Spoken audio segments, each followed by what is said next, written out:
Story 1. The dense canopy overhead barely let any light through, casting an ever-present gloom that hung over the forest floor. I had ventured into these woods countless times, my feet accustomed to the rugged, uneven terrain and the crisp mountain air that filled my lungs. This time, however, I was there on a new trail, one that promised views of a rarely seen waterfall, hidden deep within the thicket. With my backpack securely fastened and my trusty map in one pocket and phone in the other, I felt ready. The first few hours were bliss, filled with the chirping of birds and the rustle of small creatures skittering in the underbrush. Yet, as the sun began to dip, casting long shadows that melded into one another, a sense of unease settled over me. That unease turned to real panic when, after stopping for a water break, I realized my map was no longer in my pocket. Frantically searching, I hoped I had simply misplaced it in another compartment. My heart sank when I couldn't find it anywhere. Turning to my phone for guidance, I felt the final blow as it showed no signal. Alone, and with no way to determine my direction, the whispering shadows grew more menacing. Trying to retrace my steps, I noticed disturbances on the path that weren't from me, a series of footprints that overlaid mine, heavier and more haphazard. The forest, once a familiar refuge, now felt like a labyrinth, with each turn and dip a potential trap. Nightfall was swift, the remaining light fading from the sky rapidly, replaced by a deep, oppressive darkness only pierced by the occasional moonbeam. My makeshift camp was little more than a tarp and some rope, offering scant protection and comfort. I tried to sleep, but the isolation bore down on me, every crack of a branch or rustle of leaves a signal of a potential threat. Then came the footsteps, distant at first, then unmistakably closing in. Each night they grew closer, a steady echo that paralleled my own hurried breaths. Too afraid to call out and reveal my location, I lay as still as the dead leaves beneath me. On the third day, I stumbled upon a small clearing where the signs of a previous encampment lay eerily abandoned. A few charred pieces of wood, a torn piece of fabric, and more footprints, lots of them, all circling the area. It looked like someone or something had been staying here, watching, waiting. The realization hit me hard. I wasn't just lost. I was being stalked. Hunger gnawed at me, my supplies dwindling. I had to move, to find a way out. I decided to follow a stream, hoping it would lead to a larger river or even back to the trailhead. As I walked, the constant sense of being watched never left me. Every snapped twig sent a jolt of fear through my body, every whisper of wind a voice calling from the shadows. On the sixth day, exhausted, dehydrated, and near the end of my tether, I saw it. Not the trailhead as I had hoped, but a cabin, old and weathered, but clearly recently used. Smoke curled up from a makeshift chimney, and voices murmured inside. Relief washed over me, quickly replaced by a new wave of fear. Who was inside? Friend or foe? As I approached, the door swung open. A figure stood there, backlit and indistinct. I stopped, frozen, unable to decide whether to run or plead for help. The figure stepped forward, features becoming clearer, a man, older, with a weathered face that broke into a wide, unsettling smile. "You made it," he said, as if he had been expecting me. "We've been waiting for you to find us." The words sent a chill through me, colder than the night air. I didn't know this man. How did he know I was out here? The realization that perhaps my ordeal was not a series of unfortunate events but something orchestrated was terrifying. What did they want from me? I took a hesitant step back, my mind racing for options. The man noticed and his smile faded. "No need to be scared. You're safe here," he insisted, his tone gentle but firm. I was too weak to run, too scared to shout. All I could do was step into the light of the cabin and into the unknown. Story 2. It was a crisp, fall evening when I decided to enjoy some solitude after a hectic week. The air was chilly enough to make the warmth inside my cozy suburban home feel like a snug refuge. With a cup of tea in hand, I settled down with a book, the quiet of the house a comforting embrace. At first, the sound was just a slight creak, a noise I attributed to the old bones of the house settling after the day's heat. I didn't give it much thought, engrossed as I was in my reading. But then, the creaking became a pattern, rhythmic and deliberate, the unmistakable sound of footsteps moving across the floor above me. A sliver of unease wormed its way into my heart. I was alone. My parents were out for the evening, and they weren't expected back until late. Initially, I rationalized the noises. Maybe they'd come home early, I thought, though the driveway outside remained dark and empty. I tried to go back to my book, but the silence that had once been soothing now pressed against my ears with the weight of anticipation. Then, another sound shattered the quiet, the distinct noise of a door handle being turned slowly, cautiously. My door handle. My eyes snapped up to see the knob turn, the door creeping open a sliver, then stop. Frozen in place, my mind raced. No phone within reach, and the nearest one was downstairs in the kitchen. My gaze flicked to the window, a risky but potential escape route. It was a drop, but it might be preferable to facing whoever was on the other side of that door. With my heart pounding in my chest, I weighed my options. Confrontation was risky, escape was perilous but possibly safer. Decision made, I quietly slipped off my chair, moving with as much stealth as I could muster toward the window. I unlatched it, the slight noise seeming thunderously loud in the silence, and swung it open. The cool air hit my face, bringing with it a rush of adrenaline. As I was about to hoist myself onto the sill, the door suddenly swung open. Panic surged, and I turned, ready to scream or fight, when I saw the figure a shadow against the dim light from the hallway. Tall, broad-shouldered, with a menacing presence.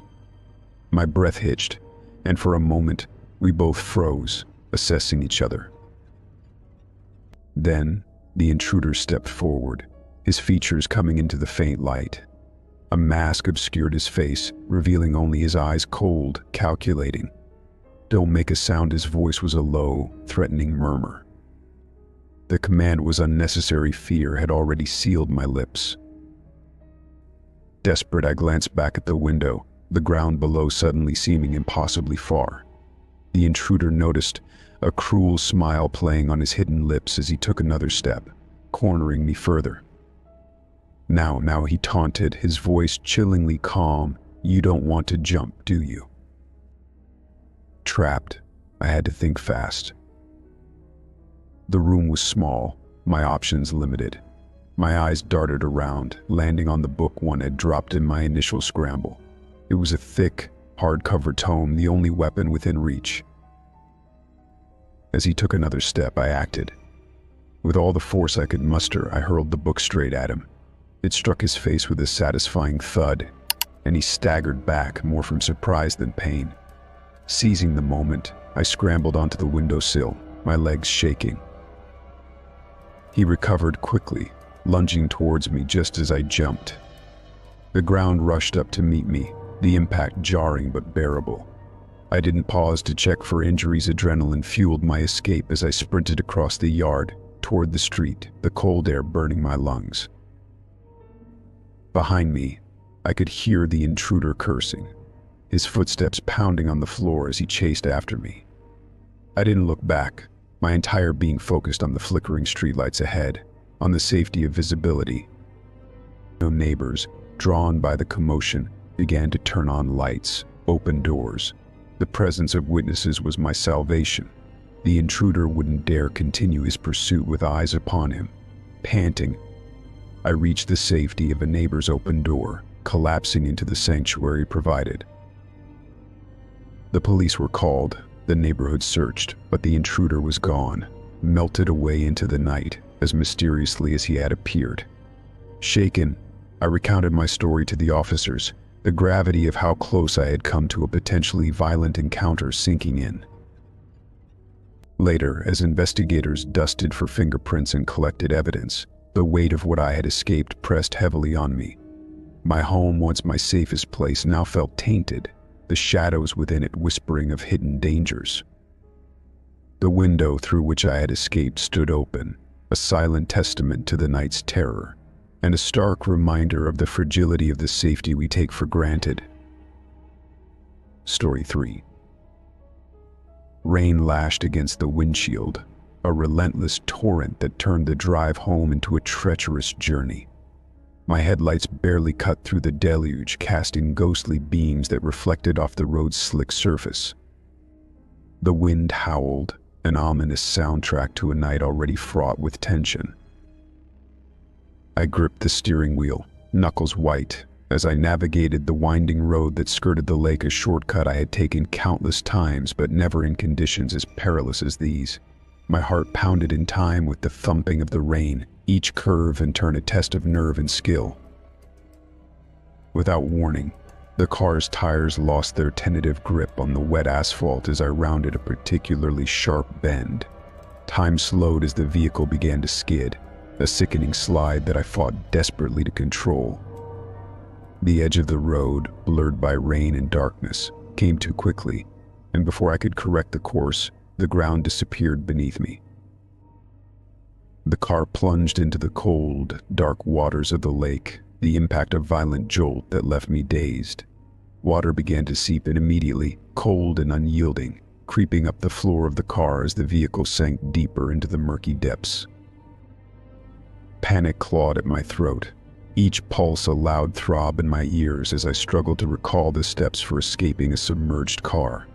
The darkness inside matched the black water pressing in, and my breaths came in sharp, frantic gasps. I remembered reading that the first thing to do was to stay calm, but the rising water tested every ounce of my resolve. I reached for the seatbelt, fingers numb and trembling. It clicked open, and I shoved the door, but the pressure of the water held it firmly shut. The reality of my situation crashed down on me. I was trapped, with the water level rising steadily, a tangible timer counting down my dwindling moments of air. Desperation surged, and I remembered another crucial piece of advice: if the door won't budge, break the window. The water was waist-high now, the chill seeping into my bones, sapping my strength. I groped for anything heavy or sharp in the dim interior, my hands closing around the metal base of the removable headrest. Pulling it free with effort, I used it to strike at the side window. The first blow only managed to crack the glass, a spider web of lines spreading from the point of impact. I struck again, harder this time, panic lending me strength. The glass shattered on the third hit, the noise shockingly loud in the enclosed space. Water rushed in faster, cold and suffocating, but it brought with it a chance for escape.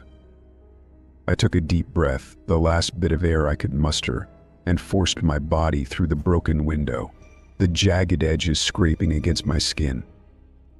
The lake enveloped me, dark and vast. Swimming upward was disorienting, the murky water obscuring up from down. My lungs screamed for air, each second stretching endlessly as I kicked and flailed, desperate for the surface. Just as my strength waned, and despair threatened to drag me down, my head broke through into the rain-soaked night. Gasping, coughing, I sucked in ragged breaths, the rain on my face now a welcome sensation. The shore was a dark outline against the lighter sky, not far, but the water was a frigid barrier that numbed my limbs as I swam. The shore never seemed to get closer, each stroke a battle against the cold and exhaustion. But survival instinct is a powerful motivator, and eventually my hands grasped mud and rocks, the solid ground a relief after the uncertainty of the water. Dragging myself onto the bank, I collapsed, rain washing over me, mingling with tears of relief and residual fear. Lying there, I looked back at the lake, its surface deceptive in its calmness, hiding the terror beneath. Later, as I sat wrapped in a blanket, emergency services bustling around me, the events replayed in my mind, a nightmarish loop. I had survived, but the memories of those frantic, suffocating moments in the car would haunt me. The thought of being so close to death so suddenly was a stark reminder of how quickly circumstances could change, how fragile our grip on life could be. As I was checked over and comforted, the rain continued its relentless descent, indifferent to the drama it had precipitated. The lake, now just a dark expanse in the night, held my car in its depths, a chilling reminder of what had almost been my watery grave. Story 4. The faded sign at the entrance of the old hospital swung ominously with each gust of wind, its creaks a grim welcome. Rumors had long circulated about the building's past, tales of unsanctioned surgeries and experiments that were enough to keep most away. But curiosity, that reckless guide, led me to its doorstep on a dull, overcast day. The hospital stood isolated, a relic overshadowed by towering trees and overgrowth that seemed eager to reclaim the land. As I pushed open the heavy front door, it protested with a screech that echoed off the walls, a sound that should have been my cue to turn back. Inside, the air was stale, thick with the scent of mold and decay. My flashlight beam cut through the darkness, revealing peeling paint and debris-strewn corridors. The silence was oppressive, filled only by the sound of my own footsteps and the occasional drip of water from some unseen leak. Driven by an unsettling mix of fear and fascination, I ventured deeper into the hospital. The further I went, the more the atmosphere thickened, each room and hallway offering a glimpse into a past marked by haste and abandonment. Papers lay scattered, equipment left to rust, and here and there, personal items, a child's shoe, a nurse's cap lent a poignant touch to the scene. It was when I reached what appeared to be the main surgical ward that the eerie stories I had heard started to feel real. The room was large, the remains of operating tables still in place. Overhead lights hung low, swaying slightly as if recently disturbed. The walls, once sterile white, were now tinged with yellow, the paint curling away like dead skin. That's when I saw them surgical tools scattered across a side table, their metal surfaces not just rusted but stained with dark, dried smears. Blood. My heart raced, and a cold sweat broke out across my forehead. The logical part of my brain screamed that it was old, perhaps left as a morbid prank, but the primal part of me recoiled in horror. As I stood there, trying to steady my breathing, a new sound softly pierced the silence, a rhythmic beeping, slow and steady. It was faint, as if from a distance, or perhaps muffled by the thick, musty air of the hospital. Curiosity overcame fear, or maybe it was the adrenaline that pushed me forward. I followed the sound, my flashlight's beam trembling slightly in my unsteady grip. The beeping led me down a narrow hallway to a door slightly ajar. Pushing it open, I entered what looked to be an intensive care unit. Beds lined the room, their sheets dirty and strewn about. And there, in the corner, was the source of the sound, a heart monitor, still on, its green line moving with each beep. How it could still be operational was beyond me. A battery, perhaps, or some forgotten backup generator. The sight was surreal, unsettling in its implication. Why was this equipment still running when everything else was in ruins? My mind raced with the possibilities. Had someone been here recently? Was there someone here now? I felt exposed, vulnerable. The thought of another presence lurking in the shadows sent a fresh wave of terror through me. I should leave, I thought, but just as I turned to go, a shadow moved across the far end of the room. Not a trick of the light, but something or someone real. Panic took over.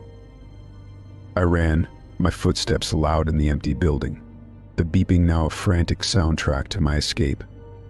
I didn't look back, didn't pause to hear if I was being followed.